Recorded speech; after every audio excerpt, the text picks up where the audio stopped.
സഞ്ജുവിന്റെ ആ 22 റൺസ് ഇത്ര ആഘോഷിക്കാനുണ്ടോ? 8 പന്തുകൾ മാത്രം നേരിട്ട് സഞ്ജു നേടിയ 22 റൺസ് മികച്ച നേട്ടം തന്നെയാണ് എന്നാണ് എന്റെ പക്ഷം. കുറച്ചുകൂടെ നിലയുറപ്പിച്ച് വലിയ ഇന്നിംഗ്സ് കളിക്കണമായിരുന്നു എന്നത് ശരി തന്നെ. നീണ്ട അവഗണനക്കും കാത്തിരിപ്പിനും ശേഷം കിട്ടിയ T20 ലോകകപ്പിലെ ഒന്നാം വിക്കറ്റ് കീപ്പർ ആൻഡ് ഓപ്പണർ എന്ന സ്ഥാനം പടിക്കൽ കലമുടച്ചു കളഞ്ഞെങ്കിലും അഭിഷേകിന്റെ അഭാവത്തിന്റെ രൂപത്തിൽ കിട്ടിയ രണ്ടാം അവസരത്തിൽ സ്വയമെങ്കിലും ആശ്വസിക്കാൻ അടിച്ച ആ 3 സിക്സറുകൾക്കും 4-നും കഴിയുമായിരുന്നിരിക്കണം.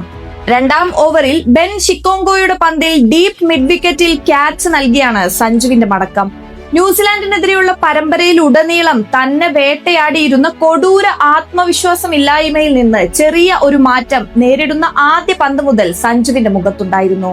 അപ്പോഴും ബാക്ക് ഫുട്ട് പ്രതിസന്ധിയിൽ നിന്ന് താരം പുറത്തു കടന്നിരുന്നില്ല എന്നതും വ്യക്തം. ഇനിയൊരു അവസരം കൂടി സഞ്ജുവിന് ഈ ലോകകപ്പിൽ ലഭിക്കുമോ എന്നറിയില്ല. വയറിലെ അണുബാധ മൂലം അസുഖബാധിതനായ അഭിഷേക് ശർമ്മ ആശുപത്രി വിട്ടെങ്കിലും പൂർണ്ണ ഫിറ്റ് ആയിട്ടില്ല.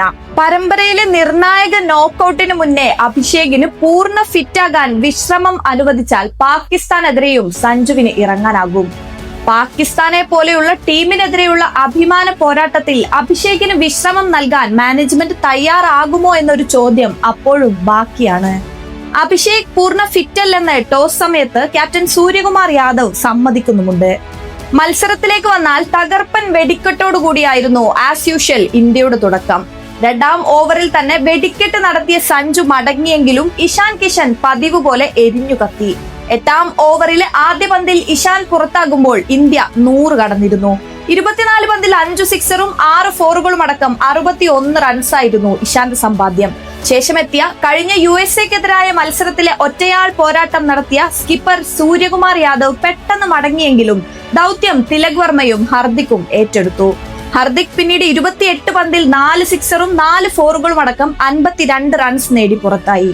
തിലക് വർമ്മ 25 റൺസും ശിവം ദുബെ 23 റൺസും കൂട്ടിച്ചേർത്ത് ചെറിയ സംഭാവനകൾ നൽകി. 6 പന്തുകൾ നേരിട്ട് 1 റൺസ് മാത്രം നേടിയ റിങ്കു സിംഗും ആദ്യ പന്തിൽ തന്നെ പുറത്തായ അക്ഷർ പട്ടേലും നിരാശപ്പെടുത്തി. കഴിഞ്ഞ മത്സരത്തിൽ 14 പന്തുകളിൽ 6 റൺസ് മാത്രം നേടിയ റിങ്കുവിന്റെ ഫോം ഇന്ത്യക്ക് ആശങ്കയാണ്. ബൌളിംഗിൽ 4 ഓവർ എറിഞ്ഞ് 20 റൺസ് മാത്രം വഴങ്ങി 4 വിക്കറ്റ് നേടിയ പേസർ ഇറാസ്മസ് ഇന്ത്യയെ ഞെട്ടിച്ചു.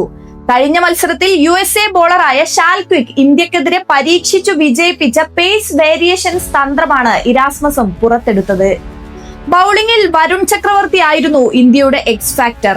സ്ലോവർ ബോളുകൾക്ക് മുന്നിൽ നമീബിയ ബാറ്റർമാർ പതറുന്നത് കണ്ടാണ് ക്യാപ്റ്റൻ സൂര്യ വരുൺ ചക്രവർത്തിയെ പന്തെറിയാൻ കൊണ്ടുവന്നത്. ആദ്യ പന്തിൽ തന്നെ വിക്കറ്റ് നേടി ആ വിശ്വാസം വരുൺ കാത്തു. 2 ഓവറിൽ 7 റൺസ് മാത്രം വിട്ടുകൊടുത്ത് 3 വിക്കറ്റാണ് താരം നേടിയത്. 29 റൺസുമായി ഗുഡ് ടച്ചിലായിരുന്ന ലോറൻസ് സ്റ്റീൻക്യാമ്പിന്റെ അടക്കം വരുൺ എടുത്ത വിക്കറ്റുകളെല്ലാം നിർണായകമായിരുന്നു. അക്ഷർ പട്ടേലും ഹർദിക് പാണ്ഡ്യയും റൺസ് കൂടുതൽ വിട്ടുകൊടുക്കാതെ 2 വിക്കറ്റുകൾ നേടി. 3 ഓവർ എറിഞ്ഞ് 12 ഇക്കണോമിയിൽ 36 റൺസ് വഴങ്ങിയ അർഷദീപിന് മാത്രമാണ് അടി കിട്ടിയത്.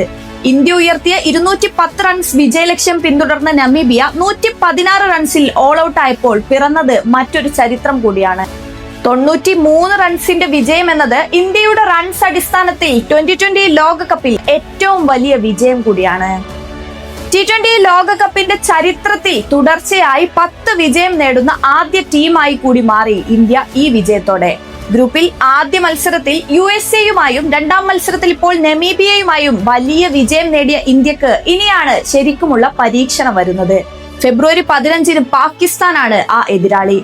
സമീപകാലത്ത് ഇന്ത്യക്ക് പറ്റിയ വെല്ലുവിളി ഉയർത്താൻ അയൽക്കാർക്കായിട്ടില്ലെങ്കിലും ടൂർണമെന്റിൽ ഇതുവരെ മികച്ച നിലയിലാണ് അവർ കളിക്കുന്നത്.